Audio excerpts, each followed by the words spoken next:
The mono red deck, which for as much as we talk about Corey Steel Cutter and Izzet Prowess and so on, that is a big story. But good old Hardfire Hero and Manifold Mouse, not going to call them the underdogs here, but still going strong. Yeah, going strong, rolling double sixes as well. So it's going to be on the play. Everything looking Sebastian.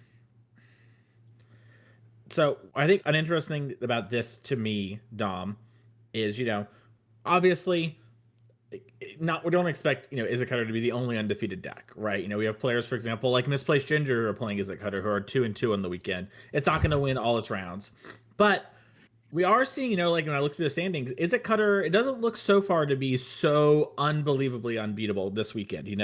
Players are maybe starting to learn the matchup a little bit. It's early too. Don't get me wrong. We're about 1/3 of the way through here at this round, a little less than that.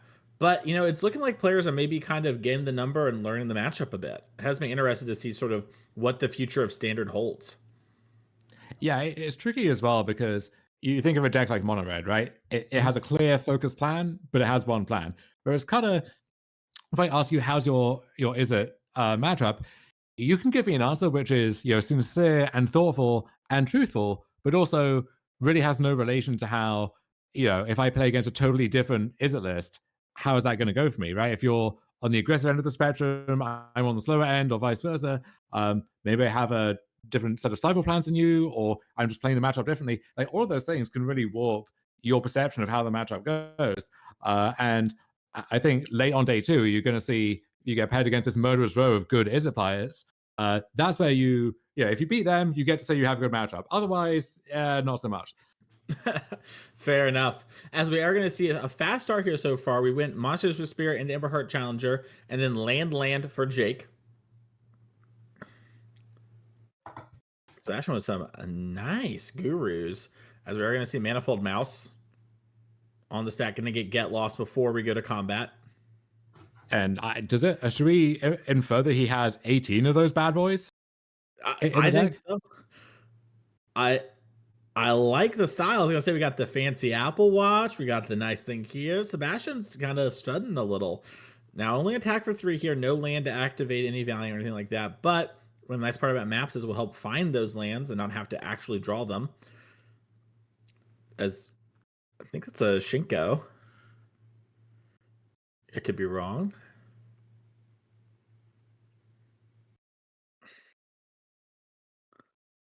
All right. Start by getting Valiant on the map here. Yeah, I believe you Valiant, then you map, if I am correct. You do, yeah. So important to get the sequencing right there. A lot of cards moving to different zones at different times. So Nemesis is going to be exiled permanently, but now Magebane Lizard is the card being mapped away, which makes a lot of sense. This is one of those matchups, right? You mentioned main deck Lizard. That's for the Izzet decks. Has some applications elsewhere. This is one of the matchups where it might be at its best, but in this board state, not what Seb is looking for. So Lizard's going to hit the bin. Nemesis going to watch on from exile. And another map. Finds a mountain. Another nice mountain too. At least 3. Now, if after all of this, he maps again and he reveals some like ugly black bordered M15 basic, I'm going to be very disappointed. But so far so good. I process of induction suggests that this man has some real nice basics. I'll say this: I'm fine with a random like M15. Oh, we're gonna exhaust that countered. Get out of here. We still get the prowess though, so that's gonna be an extra 2 damage for our trouble. But exhale, I see. Yes. Exhale, yes. Yes. I was like, what is this exhaust card that Mason keeps? Yeah, excuse me. I got the name a little wrong there. That's on me. But it looks like Day of Judgment. My Day of Judgment's coming when I get these names wrong. Soulstone Sanctuary is the land for turn here. I was going to comment on, as long as we don't have like a dragon land or a SpongeBob land, Jake he does have SpongeBob Mountain. If the SpongeBob Mountains with the Gurus, that's, I think, an unforgivable moment as we're going to attack for 2. Also with any other basics as well. SpongeBob Mountains, fully illegal. They are something. I'll tell you this, though, for commentary purposes, very easy to tell what they are. They're very For better or loud. for worse, yeah. Yeah. Now, exhaust sounds like it's a holdover from the Ether Drift set. You know, if Mhm. what actually the set was about was you have all the clans of Tarkir and they all have really nice cars, and every so often, you know, they come together to just go on some epic race, and that would maybe make a lot of sense. Instead, though, we got like I don't know, fire breathing lizards or whatever. Yeah. It would have been cool to see, the race go through Tarkir before we stop by the. Whoa! All right, Full Art Foil Mountain. Oh I dear think that's the God. old Judge Program one from back in 2015, if my eyes do not deceive me. Okay, see, here's the thing. Let's say you have 15 Guru Mountains. Hmm. Are you gonna go drop a nice dollar bill on two more to really commit to the bit, or do you suck it up? Do you play the next nicest ones you can find, or do you make dead body decisions? Do you decide, okay, hey, actually, I'm gonna play 22 land, 4 Soulstone Sanctuary. Do I have enough red sources? No. Do I have enough Guru Mountains? Also no. So something has to give. Yeah, it's tough. I think I would drop the money if I'm that committed to it. I just don't think I'd ever be that committed to it. My therapist says I have a fear of commitment. As Meringue River even comes down and bounces those two creatures, and you see Jake just kind of put his hand down, like, all right, I got a 6/7. As we've seen a Yeah. lot so far in this stream so far, Dom, it's really big and really good at closing a game out. It just flops down a giant stack of lands, slams down his dragon, and Seb is back to square one.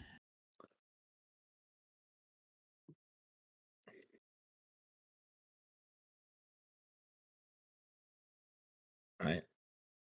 So something's going on. We didn't replay the Heartfire hero. It might just be Soulstone, but a get lost here. I gotta say, Jake's making Jeskai look pretty appealing. Just play a card every turn, kill my opponent's stuff, hit him with my big meringue.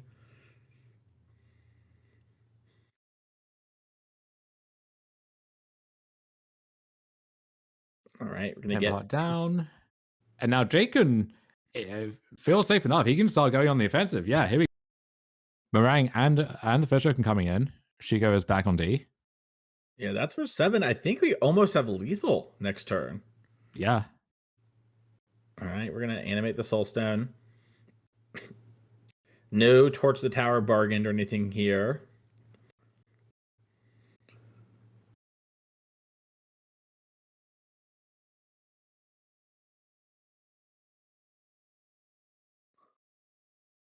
Sebastien trying to figure out what exactly he's going to do just get back in this game.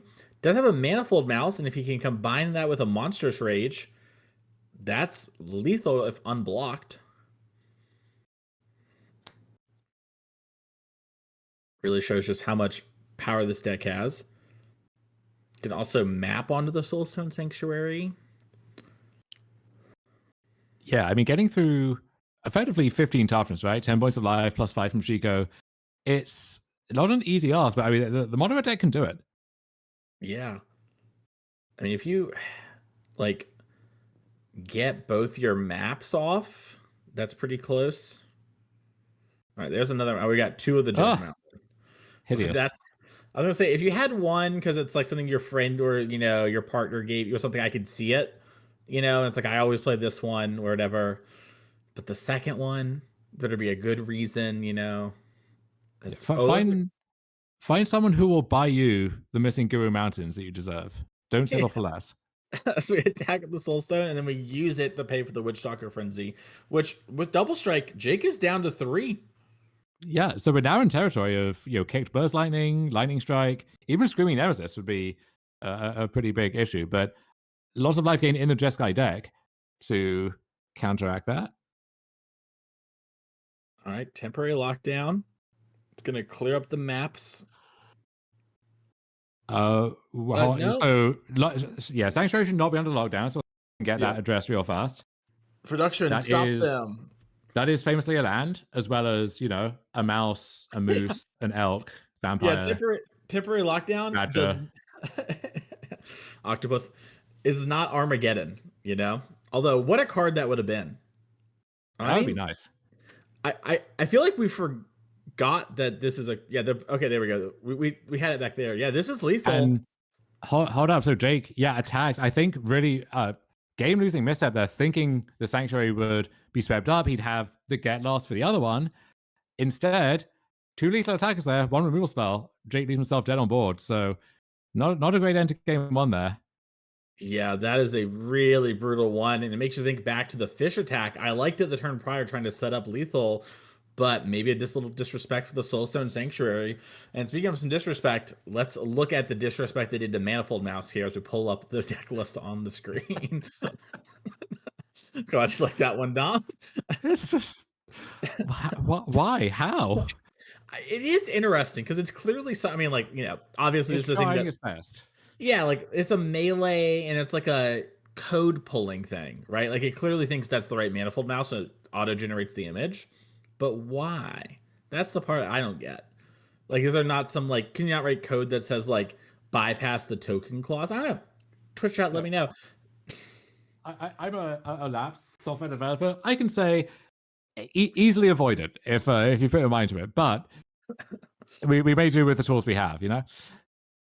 Yeah, it's a fair moment. Now, Dom, I'm curious, what cards in the sideboard do you like there? Oh, we're going over the Jeskai. Never mind. We spent our time on red. We talked about what mattered. They're going to bring in the good stuff.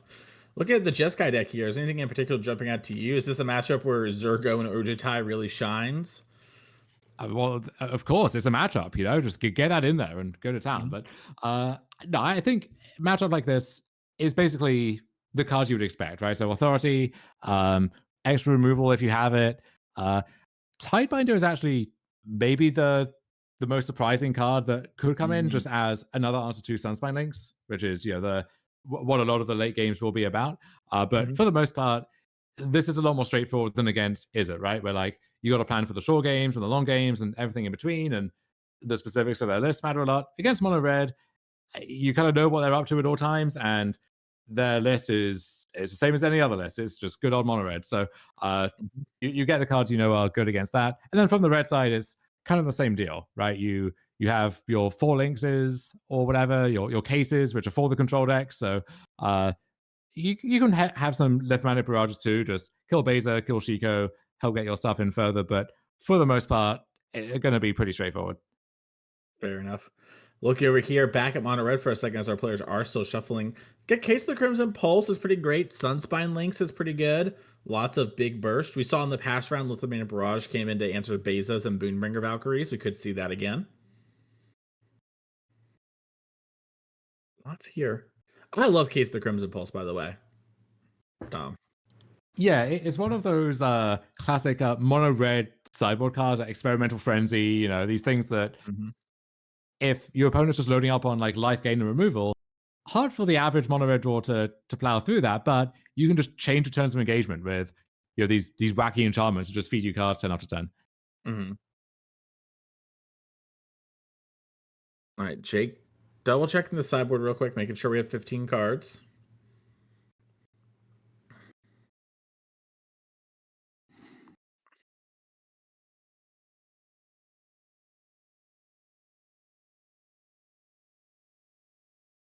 Dom, are you a watch guy? What now? A watch guy. Like, do you like having a nice watch? Like, like. A Watchman? Yeah. No, not really. I mean, again, if someone wants to give me a nice watch, I'll flaunt it accordingly. Yeah, But that's fair. We gotta get Keith Kaperstick in the future match here. I feel like is that not how you say his name? you tried your best. It's okay. uh, Listen, I feel like I said that to Keith in the past and he didn't correct me, which is really not cool of Keith because I thought that's how you said his last name. But whatever, particulars archive. That's just how nice you Canadians He are. saw you were trying your best. Yeah, he did. It was during COVID Sure, too. It was a sure. different time. Yeah, Mountain Go. Keith always has a nice fit, good looking card, and crisp paper mechanics. So and it's 4-0 in the tournament. So hopefully we get to see him at some point before long. Yeah. All right, Surveyor Land. Kept them on top. Makes me wonder why I even put them in my deck, Ember Heart Challenger comes in, attack for 2. Down to 18 goes Jake. Nice Ravnica Lightning Helix joining the party. Rediscover the way going to the graveyard. Setting up nice later for Shiko. Lightning Helix in the main phase. Back to 21.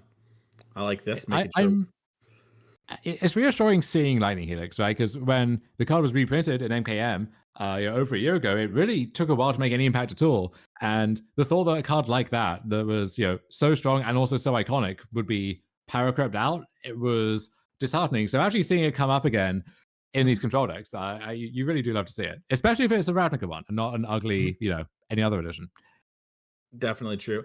A thing that I was talking to a designer about once is, it all comes around, like the cards, they have their moments. Maybe it isn't all the time like it used to be, but there's a moment where you want the card. Gives me hope for Dark Confidant as well, Yeah, that's a good thing to Lightning Helix. Yeah.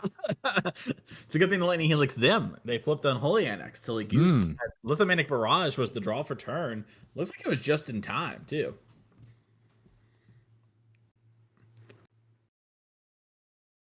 Interesting spot here of Emberheart Challenger.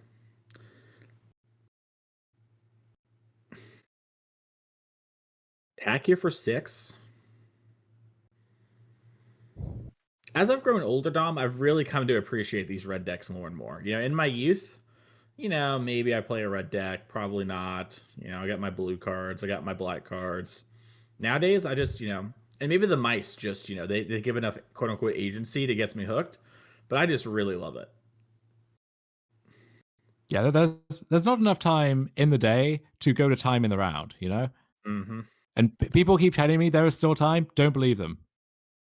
There's no time. It's running out. It's true. All right, Burst Lightning on the Screaming Nemesis. Prevent the life gain here. A classic trick that people have become accustomed to and very tired of at this point. So life gain and a commission for the whole rest of this.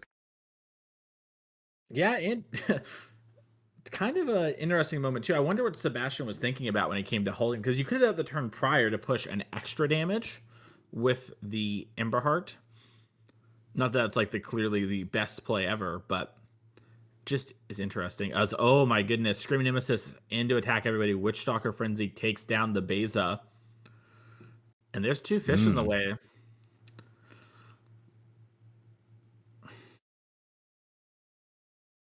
Witchwalker Frenzy, also a nice card to combine with your own Nemesis. Some situations, just dome them for 5, turn it into an actual. Oh yeah, we've seen lots of success with that. So chump blocking these Nemesis means we're still going to take damage. Probably a little bit better moment here to chump block the Emberheart Challenger. But such is life. Tom, I really like to preach about attacking and blocking / combat. It's something that everybody has to get down when it comes to Magic, even when you play control decks. And this feels like one of those moments where I'm kind of bringing it up again. Yeah, I did my best to avoid that for a long time, and then I had to stop playing limited, and there's really no getting around it there. For the most part. Yeah, I started qualifying with a Pro Tour, and I was like, I have to play limited. All right, Lightning Helix. It kills that, but I mean, that is unironically a thing you notice about competitive Magic these days is you have people going through the RC system, right? And a lot of them don't draft often or at all, but they spike in RC, they qualify for the Pro Tour. But now it's like, oh dear God, I got to learn not just draft in general, but a lot of these skills, which, if you're someone who plays control every format, you play combo for the sake of combo, that it maybe doesn't come as naturally to you. And that's a steep learning curve if you're doing it for the first time. It really is, especially against these people too, who it's like maybe you get lucky and your round 1 opponent's also doing it for the first time, but if you're playing 6 rounds of limited, you're gonna play some killers, and you're gonna play against people who really have on top of that stuff. So I always preach to people it is a good time to start playing limited, and it was probably better to start last week. All right, no block, yeah, just doesn't want to take any extra damage, and try and find some other way to kill these Nemesis. Split up could be a great card here.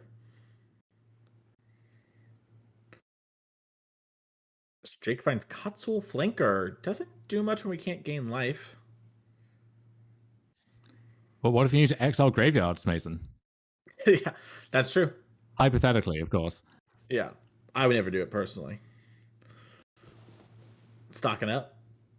All right, there's temporary lockdown. Not the right one white wrath we're looking for. Land something. We grabbed it quickly too. So it's either something that keeps us in the game or we're super dead.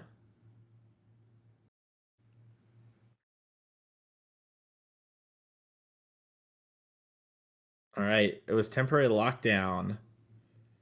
And yet we're extending the hand here. Sebastien moving on to 5-0. Well played with the mono red deck.